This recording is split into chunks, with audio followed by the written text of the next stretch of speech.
एकनाथराव खडसे म्हणतात की गिरीश महाजन माझा कार्यकर्ता होता. कोण? एकनाथराव कार्यकर्ता होता. बरोबर आहे, मी स्वतः कार्यकर्ताच होतो. मी संघाचा लहानपणापासून स्वयंसेवक आहे. खडसे साहेबांना म्हणा मी बाल स्वयंसेवक होतो. मी गल्लीपासून अगदी वार्डापासून भाजी युमोचा मी कार्यकर्ता होतो. नंतर शहराचा झालो, नंतर तालुक्याचा झालो, नंतर जिल्ह्याचा झालो, नंतर राज्याचा झालो. हे 90 साली आलेत. मी शाळेत होतो तेव्हापासून शाखेत जात होतो. त्यांना माहित असेल, त्यांना माहित असेल. नाही, मी असं म्हणणार नाही, त्यांना मी नेताच म्हणेल. मी त्याच्याबद्दल कुठे डिनाय करत नाही. कोण? काय माहित. पण त्यांचा प्रवेश का तुम्ही थांबवला? ते कार्यक्रमाला येणार होते, मला जिल्हाधिकारी म्हणाले होते.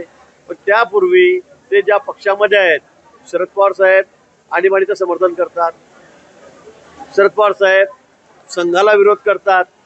हे त्यांनी स्पष्ट करावं ना की त्यांच्या नेत्याची भूमिका काय आहे. आणीबाणीला त्या ठिकाणी ते समर्थन देत आहेत. सांगा तुम्ही, संघाला विरोध करतायत, तुमची भूमिका काय? तुमच्या नेत्याची तुमची भूमिका स्पष्ट करा. त्यांनी सांगितलं पाहिजे ना. ते परवाही कार्यक्रमाला होते, तो RSSचा कार्यक्रम होता. त्यांनी सांगितलं मी RSSच्या कार्यक्रमाला आलो. आज याला ते ज्या पक्षाचे आमदार आहेत त्या पक्षाचे नेतेच आम्हाला विरोध करतात, कडाडून विरोध करतात, तीव्र विरोध करतात. मग यांनी त्यांची भूमिका स्पष्ट करावी. अजित पवारांवर शिंदेच्या मंत्र्यांनी नाराजी व्यक्त केली. अजित पवार जे त्यांच्यावर शिंदेच्या मंत्र्यांनी नाराजी व्यक्त केलेली आहे. एकनाथ शिंदेने म्हटलं की अजित पवारांच्या इथे जो निधी जमा झालेला आहे 14,000 कोटींचा, त्यावर लक्ष राहू द्या असं शिंदेने त्यांच्या मंत्र्यांना सांगितलेलं आहे. त्यावरून कुठेतरी नाराजी पाहायला मिळते. कुठेही नाराजी नाही. काल सगळ्यांची बैठक झाली. मी स्वतः बैठकीला होतो. सर्व पक्षाच्या नेत्यांची बैठक झाली. कुठेही नाराजी नाही. मला वाटतं फक्त मीडियामध्ये जी नाराजी दिसते काही कुरबुर थोडीफार असते आणि ती नेहमीच असते. पक्षातही असते, मित्र पक्षामध्येही असते.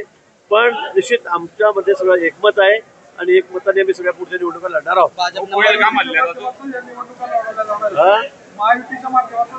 निश्चित आमच्या नेत्याने जाहीर केलेलं आहे. आम्ही सांगतोय की आम्ही महायुतीच्या माध्यमातूनच या निवडणुका लढणार आहोत. फार काही ठिकाणी फारच काही तोडगा निघाला नाही तर मैत्रीपूर्व लढत होऊ शकते. पण आमचा सगळ्यांचा प्रयत्न हाच आहे की आम्ही महायुतीत निवडणुका लढवणार आहोत. पहिलगाम मध्ये जो हल्ला झाला त्यामध्ये जे दहशतवादी स्केच बनवलं आहे ते NIA ने सांगितलं की ते चुकीचं आहे.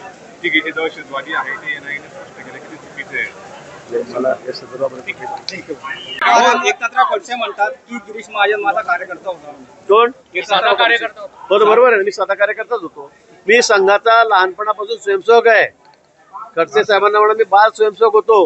मी गल्लीपासून अगदी वार्डापासून भाजी युमोचा मी कार्यकर्ता होतो. नंतर शहराचा झालो, नंतर तालुक्याचा झालो, नंतर जिल्ह्याचा झालो, नंतर राज्याचा झालो.